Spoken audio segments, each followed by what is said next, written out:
एक संवैधानिक संस्था है राजस्थान लोक सेवा आयोग। उस संवैधानिक संस्था को भंग किया जाना संभव नहीं है। हम इस चुनौती को स्वीकार भी करेंगे और सारी सीटों को जीतेंगे। कई मछलियां पकड़ी गई है, कई बड़े मगरमच्छ पकड़े जाएंगे। विज्ञप्ति निकाली नहीं जाती थी, विज्ञप्ति निकालकर लूटने वालों की फौज पहले तैयार कर ली जाती थी। 1,11,000 से ज्यादा विभिन्न सरकारी पदों पर नियुक्ति पत्र जारी कर दिए जाएंगे।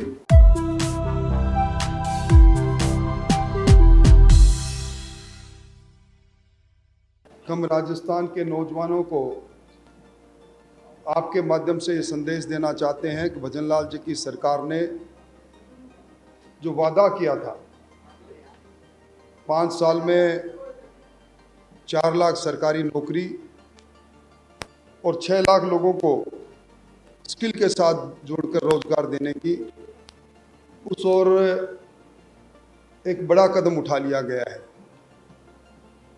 राजस्थान के इतिहास में पहला मौका है जब किसी सरकार ने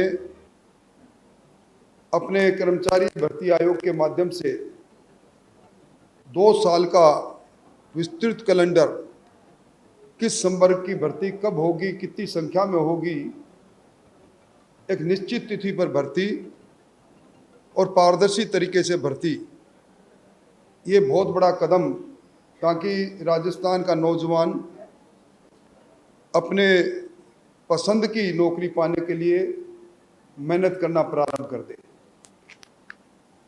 राजस्थान की सरकार हरियाणा की सरकार की तर्ज पर बिना खर्चे और बिना पर्ची के नौकरी देने का काम कर रही है।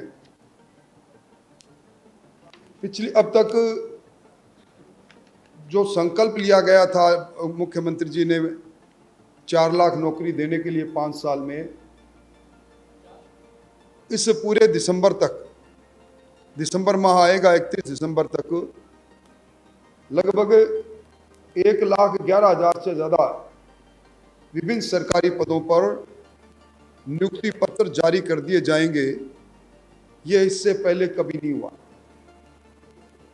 पूर्ववर्ती सरकार ने अपने पूरे कार्यकाल के अंदर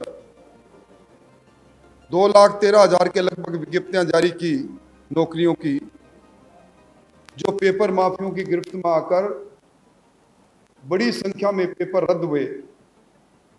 17 भर्तियों में से 17 भर्तियों के पेपर लीक हुए, 8 परीक्षाएं रद्द हुई और 50,000 से ज़्यादा की जो विज्ञप्ति इन्होंने जारी की थी विभिन्न पदों पर, उनको निरस्त करना पड़ा। प्रधानमंत्री जी ने एक घोषणा की थी, 5 साल में देश में 4 करोड़ 10 लाख नौजवानों को जॉब और स्किल के साथ जोड़ने का। उसके अंतर्गत भी अब रजिस्ट्रेशन प्रारंभ हो गया। उसमें भी राजस्थान की बड़ी संख्या में नौजवानों को रोजगार का मौका मिलेगा।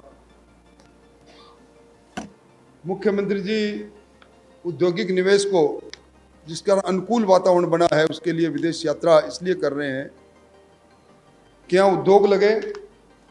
और प्रधानमंत्री जी की जो योजना है स्किल के साथ नौजवान को जोड़कर, जिसमें पहली तनख्वाह का 15,000 रुपये केंद्र सरकार की तरफ के खजाने से जाए, उसके साथ उस योजना के अंतर्गत राजस्थान में हर नौजवान को, योग्यताधारी नौजवान को स्किल के साथ जोड़कर रोजगार से जोड़ा जाए।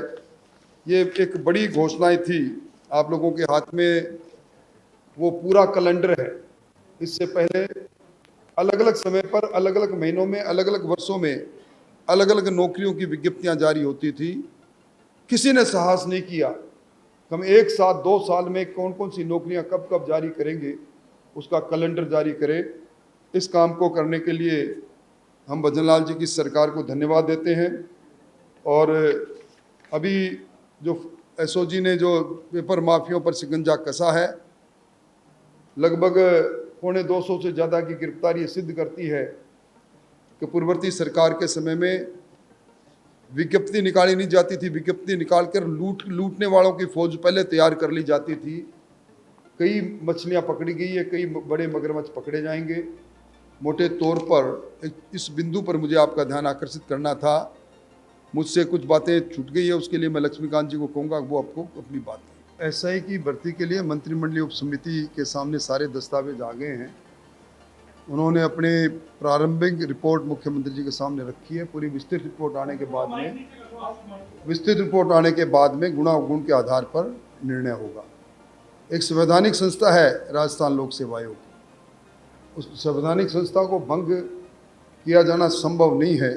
पर इसमें जो आप देखा होगा, दो उस लोक सेवा आयोग के सदस्य बाबूलाल कटारा और रामूराम रायका आज जेल के शिक्षकों के पीछे हैं। संस्था का शुद्धिकरण का काम और परीक्षा तंत्र में किस प्रकार नौजवानों के अरमान लूटे नहीं, पारदर्शिता आए, इसमें आमूलचूल परिवर्तन की ओर भारतीय जनता पार्टी ने कई कदम उठाए और कई कदम आगे और उठाए। देखिए, स्थानांतरण एक प्रशासनिक प्रक्रिया का अंग है।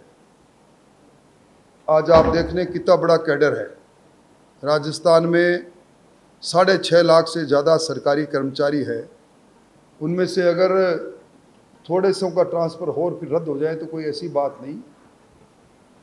रही बात पार्षदों के मनोनयन की, आप उसमें स्पष्टता मंत्री जी पहले ही कर चुके हैं। उसमें कुछ त्रुटियां नगर पालिका की जगह नगर परिषद लिखा गया, नगर परिषद की जगह नगर निगम, क्लिनिकल मिस्टेक है, उसको दुरुस्त करके उसको वापस जारी होगा। देखिए, अभी ये पहली बार हुआ है एक संवैधानिक संस्था, वो भी राजस्थान लोक सेवा आयोग जैसी संस्था के सदस्य आज जेल के शिक्षकों के पीछे हैं। अब उन्हीं के साथ मैं समझता हूँ कि कोई राजनीतिक द्वेषता की बात नहीं।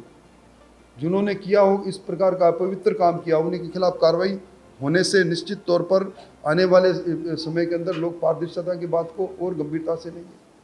इसलिए इसमें अभी जांच करके ही बताया जा सकेगा। जांच हो रही है, निरंतरता से हो रही है, पर इसकी तय तक जाके सरकार रुकेगी।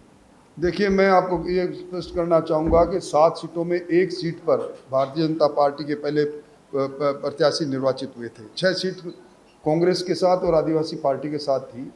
हम इसमें बहुमत से लेंगे, हमारा प्रयास ये रहेगा। और जिस प्रकार की तैयारी भारतीय जनता पार्टी ने पिछले 3.5 महीनों में उपचुनाव की एक सीट पर हमारे बूथ से लेकर और ऊपर तक की है, हम इस चुनौती को स्वीकार भी करेंगे और सारी सीटों को जीतेंगे।